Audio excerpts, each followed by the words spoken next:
Hello प्यारे बच्चों, कैसे हो आप सब। तो आज मैं आपको क्लास 9th का एक पेपर कराऊंगा, ठीक है। तो ये भाई दिमाग के अंदर ये नहीं रखे कि इस पेपर को करने के बाद आपका जो सेम पेपर आपके एग्ज़ाम में आएगा, तो ये गलती बिल्कुल नहीं करें। लेकिन हाँ, मैं आपको ये ज़रूर विश्वास दिलाता हूँ कि इस पेपर को करने के बाद आप सारे क्वेश्चंस को करने में कैपेबल रहोगे, सक्षम हो रहोगे आप, ठीक है। क्योंकि चीज़ों को मैं उस तरीके से यहाँ पे एक्सप्लेन करूँगा। इस वीडियो के अंदर शायद मैं सारे क्वेश्चन तो नहीं कर पाऊँ, नेक्स्ट पार्ट इसका दो या तीन पार्ट्स के अंदर ये वीडियो बनेगी, क्योंकि एक बनाऊँगा तो बहुत लॉन्ग हो जाएगी और आप लोग भी थोड़ा बोर हो जाओगे। क्लियर है। तो स्टेप बाय स्टेप इसमें क्वेश्चन देखते हैं। पेपर का पैटर्न आपको पता है, 5 सेक्शन आपको मिलेंगे ए से ई तक, ठीक है। और उसके बाद 18 आपको MCQ मिलेंगे, 2 असर्शन रीजन वाले क्वेश्चन है। सेम 2 क्वेश्चन आपको 2 मार्क्स के आपको 5 क्वेश्चन, 3 मार्क्स के आपको 6 क्वेश्चन, 5 मार्क्स के 4 और 3 मिलेंगे आपको केस स्टडी 1, 1 और 2। क्लियर है। ये रहेगा हमारा पैटर्न इस पेपर के लिए, ठीक है जी। सेम आपको जब आप एग्जाम देंगे तब आपको पैटर्न मिलेगा, ये ध्यान रखें। चीज़ों को मैं एक्सप्लेन करके चलूँगा कहाँ से कैसे बनती है, और पेपर को थोड़ा सा सीरियस लेके करना है इसको, ओके। चाहे आप किसी भी स्कूल से हो, सभी के लिए आपके लिए इम्पोर्टेंट है, ओके। तो एग्ज़ाम होने के बाद थोड़ा बताना क्या उसका आउटपुट मिला, ओके। बाकी आपको NCERT अच्छे से करनी है, और ठीक है। क्लियर, स्टार्ट करते हैं भाई। देखो, पहला जो क्वेश्चन कहता है रेशनलाइज करना आपको डिनोमिनेटर। इसको देखो आप किससे करेंगे भाई, √6 से मल्टीप्लाई करेंगे और √6 से आप डिवाइड करेंगे, तो आपको जो यहाँ से रिजल्ट मिलेगा वो क्या मिलेगा, √6/6, √6/6। क्लियर है। अगर यहाँ पर पूछा जाता, फैक्टर पूछा जाता, तो √6 इसका ऑप्शन नंबर बी करेक्ट होता। अब यहाँ पर इसको रेशनलाइज करना है, तो आपका जो करेक्ट आंसर है वो ऑप्शन नंबर ए होगा। ध्यान रखना, सारी चीज़ें मैं आपको इस वीडियो के अंदर बताता रहूँगा। ध्यान, जो वर्ड मैं बोल रहा हूँ वो अपने दिमाग में बैठा लेना आप। क्लियर है। अब देखते हैं इसका सेकंड क्वेश्चन। भाई a - b का होल स्क्वायर है, तो सबसे पहले आप क्या करेंगे, a की वैल्यू हमारे पास √2 है, फिर हमारे पास b की वैल्यू क्या है, ये a² + b² - 2ab, √2 × 2। तो इससे ये कैंसिल हो जाएगा, कितना मिलेगा 2, 2 का स्क्वायर 4, यानी कि आएगा हमारे पास 4√2। तो 2 + 4 6 - 4√2। ऐसा कोई ऑप्शन हमारे पास गिवन है, 6 - 4√2। ऑप्शन नंबर डी बिल्कुल करेक्ट रहेगा जी यहाँ से, ओके। अब देखते हैं next question. The total surface area of A hemisphere. भाई हेमिस्फेयर में क्या करना है आपको, तो total surface area of A hemisphere क्या होगा, आपका जो CS से होता है हेमिस्फेयर का वो होता है 2πr²। अब आपके पास ये हेमिस्फेयर है, तो इसमें क्या है, इस वाले पोर्शन का कितना है 2πr², और ऊपर आपके पास सर्कल की शेप बन रही है, तो ये हो जाएगा πr², यानी कि दोनों को मिलाकर हो जाएगा हमारे पास आंसर 3πr²। क्लियर है, ओके। और यहाँ पे थोड़ी सी बता देता हूँ, अगर आपसे सिर्फ स्पेयर पूछा जाता है तो उसका CS से और TS से दोनों में क्या रहेगा, 4πr² रहेगा। इसका जो वॉल्यूम है वो 2/3 πr³ है। ओनली स्पेयर का वॉल्यूम 4/3 πr³ है, ठीक है। फॉर्मूला रखना, क्योंकि डायरेक्ट आपसे क्वेश्चन पूछे जाएंगे, वैल्यूज आप, ठीक है, वैल्यू आप उसके अंदर जो भी आपको R गिवन H गिवन है फॉर्मूले के अंदर पुट करके आंसर निकाल देंगे। क्लियर है। If a cone and sphere has a same diameter, भाई हमारे पास एक कोन है और दूसरा हमारे पास क्या है, एक स्पेयर है। दोनों का जो डायमीटर है, सॉरी, एक हमारे पास कोन है और एक हमारे पास क्या है, स्पेयर, ठीक है जी। दोनों का जो डायमीटर है वो सेम है, तो इसके बाद मान लीजिए जो भी है, मतलब R जो यहाँ से होगा इसको R मान लेते हैं, इसको भी R मान लेते हैं, ठीक है। 2R मान लेते हैं इनका डायमीटर। हाइट कितनी है, अच्छा, cone and sphere has a same diameter and height also इनकी सेम है, इसको H मान लेते हैं। अब इसकी अगर मैं हाइट की बात करूँगा तो ये R + R, ये भी कितना हो जाएगा, 2R हो जाएगा, ठीक है जी। Then the diameter of sphere, तो स्पेयर का डायमीटर बताना है। तो भाई स्पेयर का जो डायमीटर है, अब देखो ऑप्शन देखना थोड़ा ध्यान से, कहता है less than the height of a cone. Cone की जो हाइट कितनी है, कोन की हाइट जो है वो, कोन की हाइट भी तो 2R है, क्या ये इससे कम है, ये भी 2R है और ये भी कितना है 2R है, तो ये तो कम नहीं है, ऑप्शन नंबर ए गलत है। 2 टाइम्स हाइट ऑफ कोन, ये भी गलत है। Equal to the height of the cone, तो बिल्कुल जो इसका करेक्ट आंसर होगा वो होगा आपका ऑप्शन नंबर सी। क्लियर है। The degree of A polynomial, अब पोलिनोमियल में डिग्री के केस में क्या करना है, आपको अगर कोई सिंपल नंबर गिवन है उसको बोलते हैं कांस्टेंट पॉलिनोमियल। और ऐसे केस में आप क्या करेंगे, 7x की पावर 0, यहाँ पर वेरिएबल की पावर क्या 0, यानी कि इसका जो वैसे करेक्ट आंसर जो होगा वो होगा 0, क्योंकि यहाँ पर वेरिएबल की पावर क्या है 0। क्लियर है, तो इसका आंसर होगा ये। पावर अगर आपके पास 1 है तो उसको बोलेंगे लीनियर, पावर अगर 2 है तो क्वाड्रेटिक, और पावर अगर 3 है तो क्यूबिक। इतना ही पूछा जाएगा, इसके अलावा कुछ नहीं पूछा जाएगा। व्हाट इज और are the zeros of the polynomial. ये देखो ऐसे क्वेश्चन में क्या करना है, आपको 1 का स्क्वायर करना है और इस रिजल्ट को 0 मानना है। तो ए स्क्वायर माइनस बी स्क्वायर क्या हो जाएगा, एक्स माइनस ए और एक्स प्लस 1 इक्वल्स टू 0। तो यहाँ से हमारे पास अगर मैं इसको 0 के इक्वल मानता हूँ तो मेरे पास जो वैल्यू कितनी आएगी 1, और यहाँ से क्या आएगी -1। तो 1 और -1 दो इसके करेक्ट आंसर होंगे, यानी कि both my 1 and -1 will be correct. ठीक है, तो मैं बिल्कुल स्पीड में नहीं करा रहा हूँ। ठीक है, स्पीड में कराऊंगा तो फिर कहीं ना कहीं जो बच्चे वीक हैं उनके लिए प्रॉब्लम्स हो सकती है। ठीक है, सारी चीज़ों को मैं कल क्लियर करके आपको ओके बता रहा हूँ। तो ये वाला जो क्वेश्चन है ना, ये मोस्ट इंपॉर्टेंट क्वेश्चन है, आपने देखा होगा, ये शायद 6.1 का 5th क्वेश्चन है और ऐसा क्वेश्चन एग्जाम में पूछा जाता है। लेकिन यहाँ पर MCQ में ऐसा क्वेश्चन दिया हुआ है, कहता है कि जी SOP आपको निकालना है और SOP और ROS दोनों बराबर है, यानी कि ये वाला एंगल और ROS ये वाला एंगल दोनों बराबर है भाई। तो सिंपल सी बात है, ये 90 डिग्री हो गया, ये भी x है, ये भी x है, और टोटल हमारे पास कितना है 90, तो x की वैल्यू हो जाएगी 45। तो आप ऐसे भी कर सकते हो x plus x equals to 90, 2x equals to 90, x की वैल्यू क्या आएगी 45। क्लियर है यहाँ तक? ओके, आई होप आपको समझ में आया होगा। Corresponding sides of the congruent triangles. Corresponding देखो, कॉन्ग्रुएंट ट्रायंगल और सिमिलर ट्रायंगल में फ़र्क होता है भाई। कॉन्ग्रुएंट ट्रायंगल अगर आपने किसी दो ट्रायंगल को प्रूव कर दिया तो उसके बाद उसके जो साइड बचे या एंगल्स बचे सब कुछ क्या होता है बराबर होते हैं। तो ये कहता है कि corresponding sides of congruent triangles are equal. Clear है? ओके, ध्यान रखिए इस क्वेश्चन को। Which of the following is false, कौन सा गलत है ये आपको बताना है। Opposite side of parallelogram are equal, ये इंपॉर्टेंट क्वेश्चन है भाई। Opposite sides of parallelogram are equal, भाई ये तो कंडीशन सही है क्योंकि पैरेललोग्राम के अपोजिट साइड बराबर होती है। Opposite angles of parallelogram equal, ये भी कंडीशन सही है। Adjacent side of parallelogram equal, क्या ये साइड्स बराबर होती हैं? क्या साइड इसके बराबर होती है? नहीं होती। तो ये वाली कंडीशन गलत है, यानी कि ये इसका क्या है करेक्ट आंसर, क्योंकि फॉल्स पूछा गया है। Angles in the same segment of a, ऐसे हमारे पास गिवन है। अगर मैंने एक ट्रायंगल यहाँ पे बनाया और एक ट्रायंगल मैंने यहाँ पे बनाया, तो जो ट्रायंगल्स हमारे पास सेम सेगमेंट पर जो ट्रायंगल्स बनते हैं वो दोनों क्या होते हैं इक्वल होते हैं, यानी कि इसने बोला angles in the same segment of a triangle are equal. Clear है? अब कहता है कि जी आपको x की वैल्यू बतानी है और y की वैल्यू 120 है। तो भाई जब चारों पॉइंट्स आपके पास सर्कल के ऊपर हो उसको बोलते हैं साइक्लिक क्वाड्रिलेटरल, और साइक्लिक क्वाड्रिलेटरल में अपोजिट एंगल का सम होता है 180 डिग्री, यानी कि x प्लस वाई की जो वैल्यू वो है 180 डिग्री, x सेम है 120। क्लियर है? तो यहाँ से जो आपके पास x की वैल्यू आएगी वो कितनी आएगी 60 डिग्री। तो ऑप्शन नंबर डी इसका बिल्कुल करेक्ट है। ठीक है जी। Below figure is a parallelogram in which y हमारे पास गिवन है 120 डिग्री और x गिवन है ये।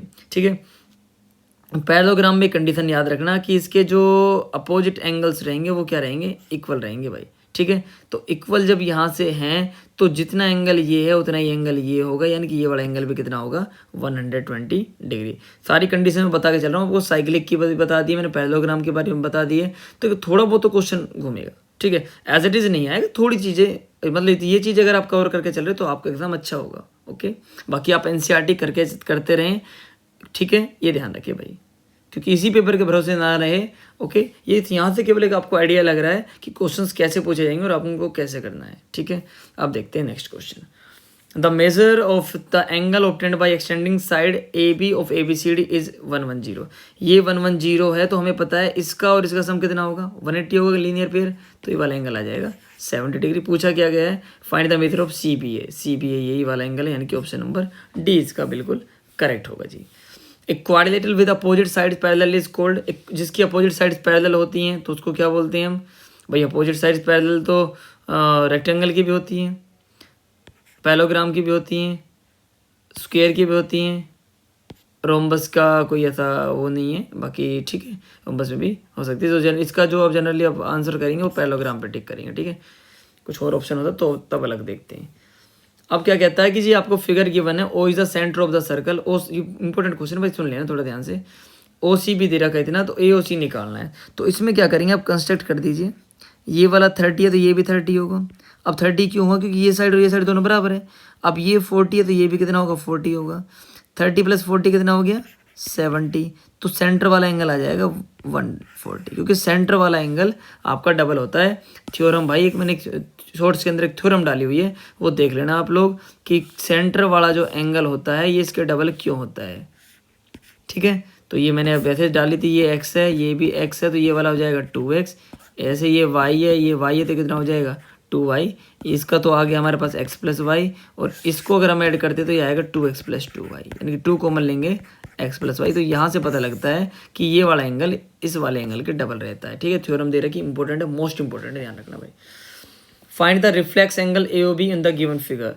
भाई ये बताइए, जब ये 40 आ गया तो ये वाला कितना होगा, 80 हो गई। अभी बताएं, अच्छा ये 80 हो गया, लेकिन रिफ्लेक्स की बात करता है, जब भी रिफ्लेक्स की बात करेगा तो 360 में से उस एंगल को माइनस कर देना, यानी कि आंसर आ जाएगा 280 डिग्री। ऑप्शन नंबर डी इसका बिल्कुल करेक्ट आंसर होगा भाई, ठीक है जी। नेक्स्ट देखते हैं। Dash codes of a circle subtend equal angle at the centre, ठीक है। तो डैश कोड भाई आपके पास मान लीजिए सब circle subtend equal angle at the centre, मान लीजिए हमारे पास 2 कोड्स गिवन है, ठीक है। तो यहाँ पर कहता है, तो अगर मेरे पास इक्वल कोड है, ये कोड इसके बराबर है, दोनों तो आपस में रेडियस है, जब कॉन्ग्रुएंट ट्रायंगल होगा तो ऑटोमेटिक एंगल क्या हो जाएगा, बराबर हो जाएगा। यानी कि कोड्स का इक्वल होना बहुत जरूरी है, ध्यान रखिए, ठीक है। बाकी बात बता देता हूँ, जब भी आप आपके पास 2 कोड्स गिवन है और आप सेंटर से परपेंडिकुलर डाल रहे हो, ठीक है, तो एक तो ये दोनों एंगल 90 डिग्री होंगे, ये वाले एंगल, और ये हमेशा क्या रहेगी, जो डिस्टेंस है ये हमेशा इस डिस्टेंस के बराबर रहेगी जब इक्वल कोड्स के ऊपर परपेंडिकुलर डालेंगे, ठीक है। ये थ्योरम है भाई। डायगोनल्स ऑफ ए पैरेललोग्राम क्या होते हैं, आर पैरेलल होते हैं, ये बिल्कुल गलत जवाब है। बाइसेक्ट करते हैं, यस करेक्ट करते हैं। आर परपेंडिकुलर होते हैं, नहीं कोई ज़रूरी नहीं है। आर इक्वल होते हैं, ये सब कोई ज़रूरी नहीं है, ठीक है। तो ऑप्शन नंबर बी इसका बिल्कुल करेक्ट है। ये जो कंडीशंस है ना पैरेललोग्राम के बारे में, या ये चीज़ें बहुत इंपॉर्टेंट है, ठीक है, क्योंकि जब तक आपको इनकी प्रॉपर्टीज नहीं पता तो आप क्वेश्चन को सोल्व नहीं कर पाओगे भाई, ठीक है। नेक्स्ट देखते हैं क्वेश्चन नंबर 19। कहता है जी, in the question number 19 and 20 statement of the section A is followed by the statement this, choose the correct option. ये क्या कहता है कि अगर x + y की वैल्यू 10 है और x = z है, देन z + y भी 10 होगा, सिंपल सी बात है यार। तो कहता है equals are added to equals then whole are equal, yes बिल्कुल सही है। तो इसका जो दोनों ऑप्शन ही करेक्ट है, ठीक है। ABCD is a parallelogram, AD = AB है, AD = AB है, मतलब अगर हमने एक पैरेललोग्राम बनाया, ये A है, ये B है, ये C है, ये D है, कि AD जो हमारे पास है वो किसके बराबर है, AB के बराबर है। AD AB के इक्वल है भाई हमारे पास, ठीक है। तो स्टेटमेंट आर उसके बाद क्या कहता है, opposite sides of parallelogram are equal, कि इसके जो अपोजिट साइड्स हैं वो क्या हैं, इक्वल है। क्या हमारे पास AD = AB होगा, नहीं, कोई ज़रूरी नहीं है, बिल्कुल गलत बात है। Opposite side of parallelogram equal होती हैं भाई, तो assertion A false but reason is true, option number D इसका करेक्ट होगा, ठीक है जी, ध्यान रखिए भाई। ओके, जब आपका NCERT पोर्शन हो जाए तो 1-2 पेपर आप खुद से भी ट्राई कर लेना, ठीक है, और ध्यान रखिए। अब इतना इसका इस वीडियो में सेक्शन बी और इसमें देख लेते हैं, ठीक है, और थोड़ा सा देखते हैं अभी कितना टाइम उसमें हो गया है। सेक्शन बी कहता है कि जी 5 इसमें 5 क्वेश्चन है, एक हर क्वेश्चन 2 नंबर का है। तो a - b का होल क्यूब है, पहले आपको आइडेंटिटी बता देता हूँ, a³ - b³ - 3a² b + 3ab², ठीक है जी। तो भाई यहाँ से जब आप इसका क्यूब करेंगे, थोड़ा सा ध्यान से करना, a/2 का होल क्यूब करेंगे, फिर जब आपने यहाँ पर आइडेंटिटी अप्लाई कर दी तो b/3 को आप ऐसे लिखेंगे, तो -3 × a/2 का स्क्वायर और फिर b/3। यहाँ जब आपने आइडेंटिटी में माइनस लगा दिया तो इसको बार बार माइनस लेके ना घूमे भाई, ध्यान रखें, बच्चा बहुत गलती करता है यहाँ पे। और 3 × a/2 × b/3 का होल स्क्वायर सोल्व करेंगे आप और आपका आंसर आ जाएगा। क्लियर है, a³ 8 आ जाएगा, ये b³ 27 आ जाएगा, यहाँ से 3 से 3 कैंसिल हो जाएगा, ये मिलेगा a² b/4, और यहाँ से ये मिलेगा 9 को 3 से कट कर देंगे 3 आ जाएगा 6 आ जाएगा, यानी कि AB²/6 ये इसका होगा बिल्कुल करेक्ट आंसर। ठीक है जी, क्लियर है। अब देखते हैं यहाँ पर इसकी आइडेंटिटी मैं आपको बताऊंगा, ये आपके लिए होमवर्क है, खुद से करना है। A+B+C का whole square, A² + B² + C² + 2AB + 2BC + 2CA। ठीक है जी, A के प्लेस पे आपको रखना है A/6, B के प्लेस पे आपको रखना है B/5 और C के प्लेस पे रखना है आपको -2 बस। ठीक है, ये ध्यान रखिए। ओके, क्लियर है। नेक्स्ट हमारे पास है कि 10/7 को डेसिमल फॉर्म में कन्वर्ट करना है। तो 10/7 को डिवाइड करेंगे आप, 7 × 1 = 7, 7 × 4 = 7, 4 = 28, फिर 7 × 2 = 14, फिर 7 × 8 = 56, फिर 7 × 7 = 7 × 5 = 35, फिर 5 7 × 7 = 49, फिर 1, फिर दोबारा से वही आ जाता है, यानी कि इसके ऊपर आप क्या कर देंगे, बार कर देंगे, नंबर आपका रिपीट होने लगा। ठीक है, ये ध्यान रखें। Find the 2 rational number between 3 and 4। जब भी आपसे 2 रेशनल नंबर पूछा जाए, मान लो 3 और 4 गिवन है, इंपॉर्टेंट क्वेश्चन भाई, 3 और 4, अगर 2 पूछे जाए तो आप एक नंबर बढ़ा के मल्टीप्लाई, उसी नंबर से एक नंबर आपने बढ़ाया, 2 में आपने 1 ऐड किया तो कितना आ गया 3, 3 से मल्टीप्लाई 3 से डिवाइड, यहाँ पर भी 3 से मल्टीप्लाई 3 से डिवाइड, यानी कि 9/3 और यहाँ पर 12/3। तो कौन कौन से नंबर, 10/3, 11/3 और अच्छा 2 ही नंबर निकालने थे, तो 10/3 और 11/3 इसके करेक्ट आंसर होंगे यहाँ से। ठीक है जी, ओके, आई होप आपको यहाँ तक समझ में आ गई होंगी सारी चीज़ें। अब इसमें क्या काम करना है आपको 24 का और पार्ट भी बता देता हूँ आपको क्या गिवन है। देखो ये जो क्वेश्चन है ना, थोड़ा समझने की कोशिश कर लेना भाई। ठीक है, find the 2 rational number between, ये तो डन हो गया। इसमें सब्ट्रैक्ट करना है। देखो इसमें से पहले आप क्या करेंगे, 3√5 - 7√3 आपने सेम लिखा, इसमें आपने सब्ट्रैक्ट किया 5√3 + 7√5। तो मुझे एक बात बताओ, 3√5 - 7√3 -5√3 और -7√5, तो 3√5 से अगर आपने 7√5 को, जब हमारे पास ये सेम होते हैं ना नंबर, तभी आप माइनस कर पाओगे। ठीक है, वरना अगर आपके पास सेम नहीं हो तो सेम माइनस मत करना हमारी। ये 3 में से 7 गया, जब भी आप कम में से ज़्यादा माइनस करोगे तो माइनस का आएगा भाई, और ये माइनस का है, ये भी माइनस का, तो -7 - 5 हो जाएगा -12√3। ठीक है, इसके बाद आपको मन करे कुछ कॉमन लेने का तो आप, ठीक है 4 वैसे कॉमन आ सकता है यहाँ से, और ज़्यादा कुछ नहीं, बस ये आपका आंसर होगा। ठीक है जी, क्लियर है। अब करते हैं इसका 25th question. 25th question most important कैसे है, थोड़ा करना क्या है, देखो थोड़ी देर के लिए अगर आप इसको सोल्व करते हैं, x + y को मैं p मान लेता हूँ थोड़ी देर के लिए, और 2x - y को मान लेता हूँ मैं q। ठीक है, तो मेरे पास जो रिजल्ट मिला वो मिला 27p³ + 8a³। यहाँ से एक आइडेंटिटी क्या, मैं इसको लिख दूँ 3p का होल क्यूब, इसको लिख दूँ 2q का होल क्यूब, बस हो गया क्वेश्चन। इसके बाद आपको पता है a³ + b³ की एक आइडेंटिटी होती है, वो मैं लिख देता हूँ यहाँ पर a + b a² + b² - ab। ठीक है, इसको सोल्व करेंगे, a के प्लेस पे आप रखेंगे 3p + 2q, और यहाँ पर 3p का स्क्वायर करेंगे तो 9p², और ये करेंगे तो 4q², और माइनस करेंगे दोनों की मल्टीप्लाई तो ये आ जाएगा 6pq। बस उसके बाद आपको p के प्लेस पे x y और एज इट इज़ जो भी आपको बचता है उसको सेम रख देना, बस वो आपका आंसर आ जाएगा। ठीक है जी, इंपॉर्टेंट क्वेश्चन, ध्यान से करिए भाई इसको।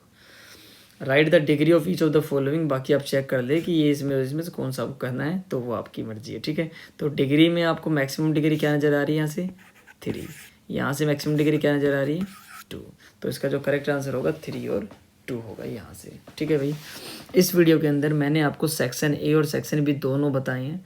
इसमें जहाँ तक भी जो क्वेश्चंस हैं सारे क्वेश्चन इंपॉर्टेंट है, आप ट्राई करेंगे क्वेश्चंस को खुद से लिखने की कोशिश करें, वीडियो के भरोसे ना रहे कि बस वीडियो हमने देख ली है और हमारा काम ख़त्म हो गया है। भाई जब तक ये मैथ्स है, इसमें जब तक आप हाथ से प्रैक्टिस नहीं करोगे चीज़ें समझ में नहीं आएंगी। ठीक है, आई होप आपका एग्ज़ाम अच्छा हो। बाकी इसके सेक्शन सी डी और ई जल्दी ही मैं मतलब जल्दी क्या अभी आपको मिल जाएंगे कुछ टाइम बाद। ओके, तो मिलते हैं नेक्स्ट वीडियो में। अपने दोस्तों के साथ शेयर करें और स्टोरी लगाएं, ठीक है। तो thank you so much for watching this.